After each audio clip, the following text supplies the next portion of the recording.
Hello, and welcome to Astronomy Daily. I'm Anna. And I'm Avery. It's Thursday, the 18th of June, and we have a stellar show lined up for you today. Stellar, quite literally. Webb and Hubble have just reclassified an entire category of object in our own galaxy, and it turns out the Milky Way has been hiding a fossil from its own formation right under our noses for 12.5 billion years. We've also got a planet getting absolutely roasted by its star, a nail-biting space rescue about to launch, a ghostly supernova from Roman times caught in a stunning new image, China sneaking up on Earth's mysterious quasi-moon, and a star that apparently ate one of its own planets. Big day. Let's get into it. Our first story is one of those moments in astronomy where the textbooks need to be rewritten, and it's happening right now. For decades, a stellar system called Tarzan 5, sitting about 22,000 light-years away in the constellation Sagittarius, has been listed in the catalogs as a globular cluster, just another one of those ancient, densely packed balls of stars orbiting our galaxy. Well, not anymore. Researchers using both the James Webb Space Telescope and the Hubble Space Telescope have now definitively proven that Tarzan 5 is something else entirely, something much older, much rarer, and far more scientifically exciting. They're calling it a bulge fossil fragment, and the name says it all. This object isn't a globular cluster. It's a surviving relic, a clump of matter left over from the formation of the Milky Way itself billions of years ago. A typical globular cluster has one ancient population of stars. They all formed at roughly the same time from the same material. Simple, uniform, predictable. What Webb and Hubble found in Tarzan 5 is the opposite of that. 4 generations of stars, 4 separate bursts of star formation spanning billions of years. The oldest population formed 12.5 billion years ago, when the Milky Way itself was still being assembled. Then a second generation at 4.7 billion years, a third at 3.8 billion, and a fourth, most recently, just 2.5 billion years. 4 generations in what we thought was just a run-of-the-mill old star cluster. That's extraordinary. Webb was the key to cracking this. Tarzan 5 sits in the densely packed, dust-choked central bulge of the Milky Way, a region so crowded and obscured that Hubble alone couldn't fully resolve what was in there. Webb's infrared vision cut straight through the dust and cataloged far more stars and far fainter stars than any previous observation. The research team, led by PhD student Giorgia Zullo from the University of Bologna, cross-referenced the new Webb data with 12 years of Hubble archival observations, and the picture that emerged was unambiguous. This isn't a globular cluster. It never was. The reason Tarzan 5 was able to keep forming stars over billions of years is its sheer mass. When supernovae exploded inside it, generating heavier elements and blasting out gas and dust, lighter systems would have lost all that material to space. Tarzan 5 was massive enough to hold onto it, to recycle it into new generations of stars. It's a self-enriching system. Each generation of stars left behind the building blocks for the next. The researchers describe it as a cosmic fossil record, preserving the progressive enrichment of heavier elements across billions of years of star formation. What's particularly remarkable is the implication for how the Milky Way formed. Billions of years ago, objects like Tarzan 5 would have been far more common, primordial clumps that eventually spread out and merged to form the galaxy's central bulge.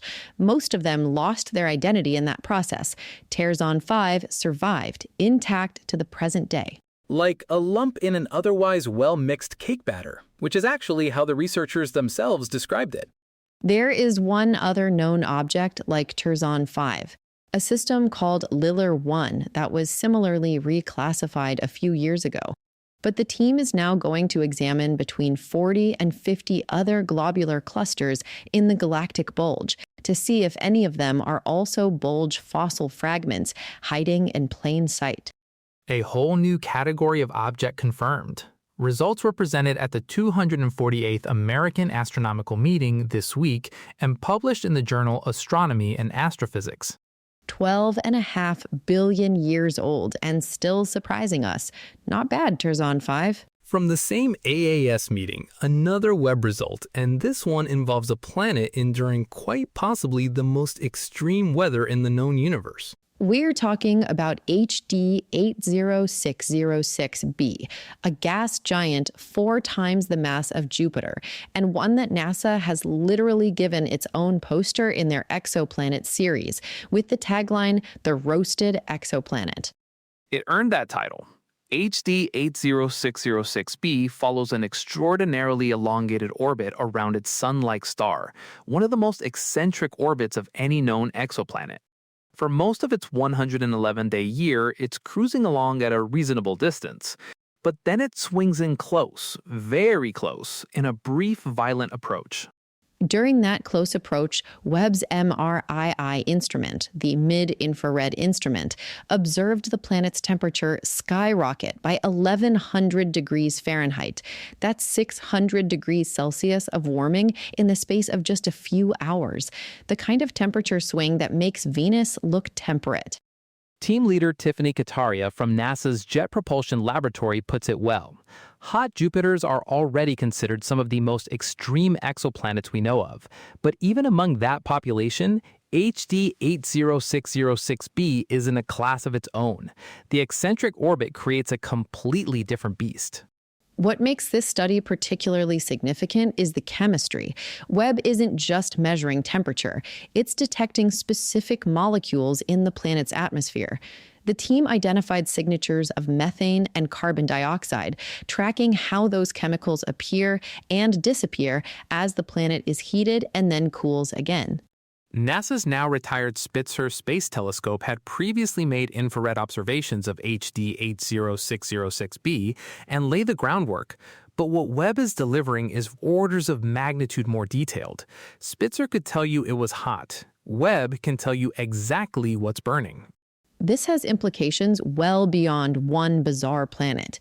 HD 80606b serves as a kind of extreme test case, a natural laboratory for understanding how atmospheres of gas giants respond to rapid, intense heating.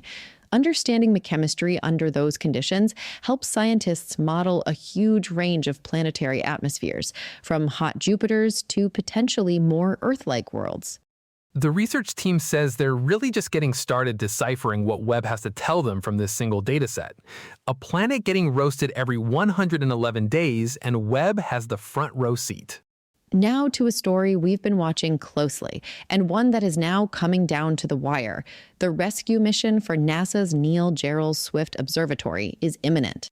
Swift has had a remarkable 21-year career studying gamma-ray bursts, the most powerful explosions in the universe, and acting as a kind of cosmic first responder, flagging transient events and alerting other telescopes to follow up. But Swift is in trouble. Its original orbit was around 600 kilometers altitude. After 20 years, it is decayed down to roughly 400 kilometers, and the decay is now accelerating because of increased solar activity, which expands Earth's upper atmosphere and creates more drag. Without intervention, Swift will re-enter Earth's atmosphere sometime in autumn of this year. NASA's answer to that was to hire a startup. Last September, the agency awarded a $30 million contract to Catalyst Space Technologies in Flagstaff, Arizona, giving them less than a year to build, test, launch, and fly a robotic spacecraft to boost Swift into a higher orbit. That spacecraft is called Link, and as of this week, it is ready. Engineers attached Link to a Northrop Grumman Pegasus XL rocket last week at NASA's Wallops Flight Facility in Virginia. The rocket is now physically attached to the underside of Northrop Grumman's Stargazer aircraft, a modified L-1011 airliner, and the whole assembly is en route to Kwajalein Atoll in the Marshall Islands, the launch site.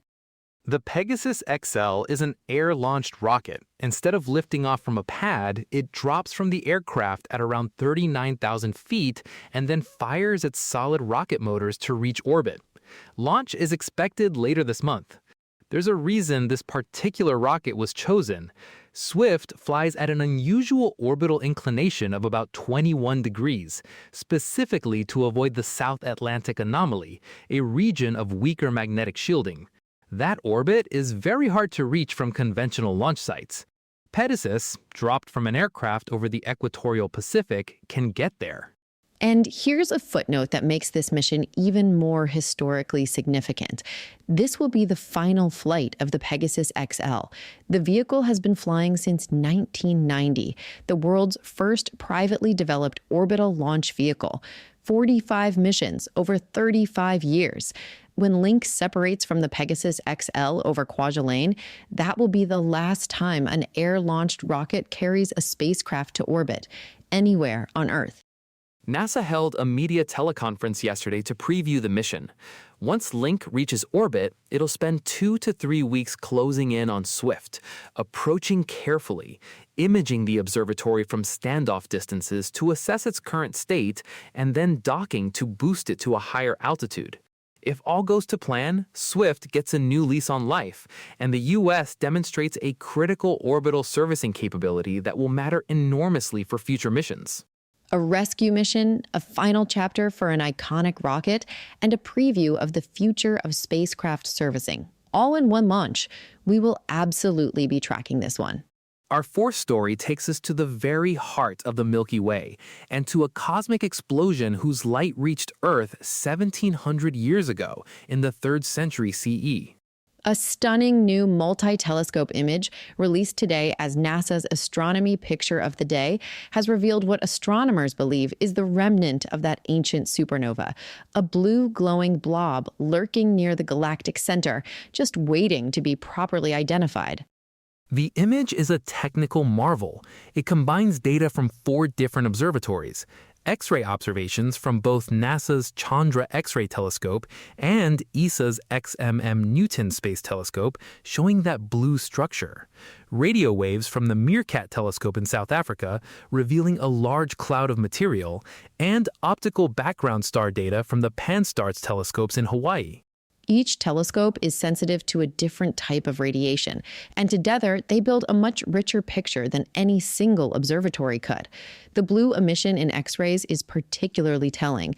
It's the signature of extremely hot gas, the kind you get when a massive star explodes and its shockwave slams into the surrounding interstellar medium. The galactic center is an extraordinarily challenging region to study. It's packed with stars, threaded with gas and dust clouds, and home to Sagittarius A star, the supermassive black hole at the heart of our galaxy. Disentangling individual structures in that environment is a serious scientific challenge, which is why multi-wavelength approaches like this are so valuable. If confirmed as a supernova remnant, this object joins a rich catalog of such structures scattered across the galaxy. The expanding shells and shocked gas left behind by stellar explosions. Each one is a window into the life and death of massive stars and into the cycle of material that ultimately seeded the formation of new stars, planets, and yes, the atoms in our own bodies. A star died spectacularly 17 centuries ago. We're only now beginning to fully see what it left behind. Story 5, and we're heading to a corner of the solar system very close to home, though you've probably never heard of it. China's Tianwen-2 spacecraft is now in the vicinity of an asteroid called Kamo-Alewa, and its upcoming sample collection mission could resolve one of the most intriguing mysteries in planetary science. Kamo-Alewa, spelled Kamo'-Oalewa,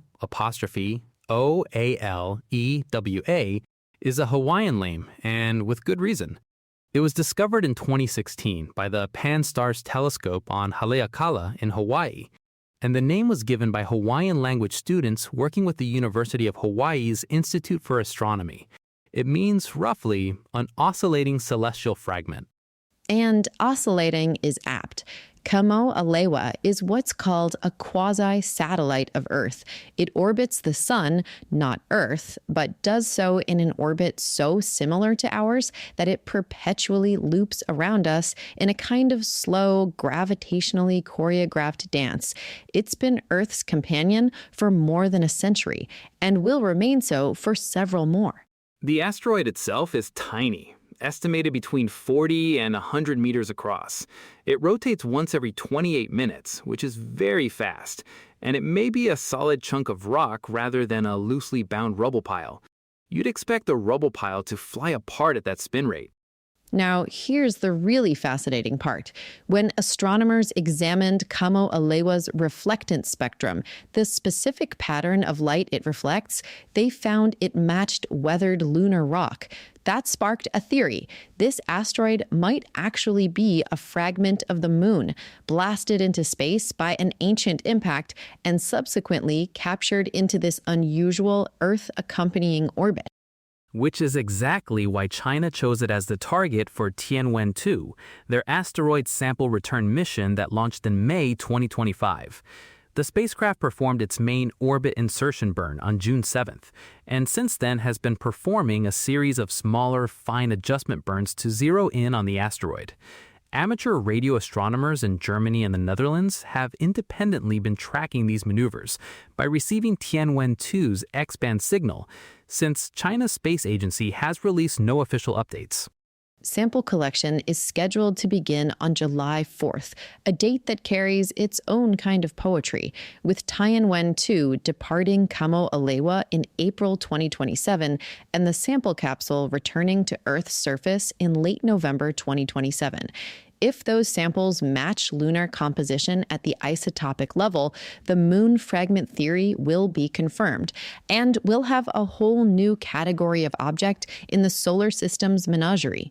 There's a wrinkle, though. A paper just published in Nature Communications has challenged the lunar origin story, suggesting instead that Kamo-Alewa might be an ordinary rocky asteroid from the inner asteroid belt, one that just happens to have been heavily space-weathered in a way that mimics lunar material.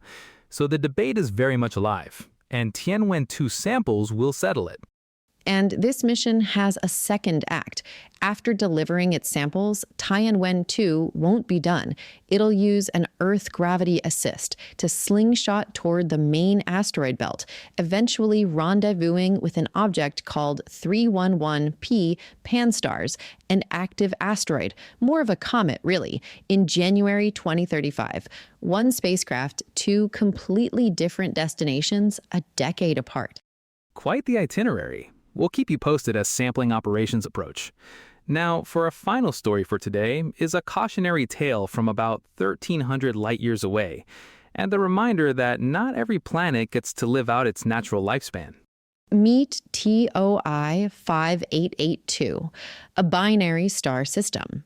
Two stars orbiting each other, looking by most measures like a perfectly ordinary stellar pair, except that astronomers have now detected a striking chemical difference between the two stars, a difference that points to one of them having consumed at least one of its planets.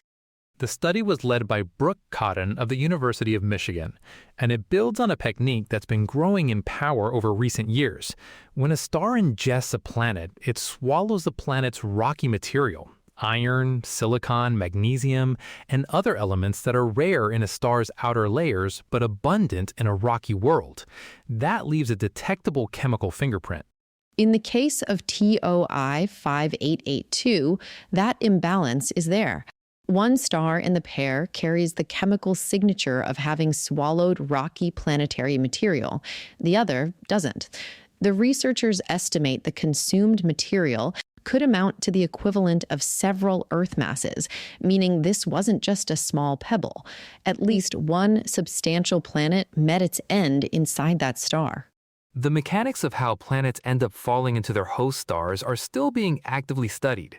Gravitational interactions with other planets in the system, gradual orbital decay, close encounters early in the system's formation, all of these can perturb a planet's orbit inward until it crosses the point of no return. What's fascinating is that the surviving star carries the record of what happened to its twin's planetary family, written in its own chemistry.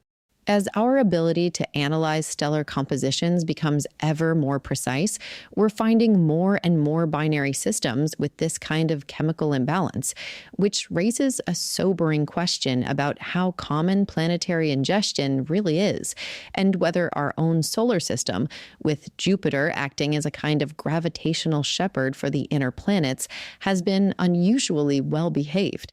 Stars, they can be a bit greedy sometimes. Apparently. But on that cosmic note, it's time to wrap up today's show. What an episode today. A fossil from the dawn of the Milky Way, a planet being roasted alive, a 21-year-old space telescope getting a second chance at life, an ancient supernova captured across 4 wavelengths, a quasi-moon about to give up its secrets, and a star that ate its own planet. Not a slow news day in space. Never is.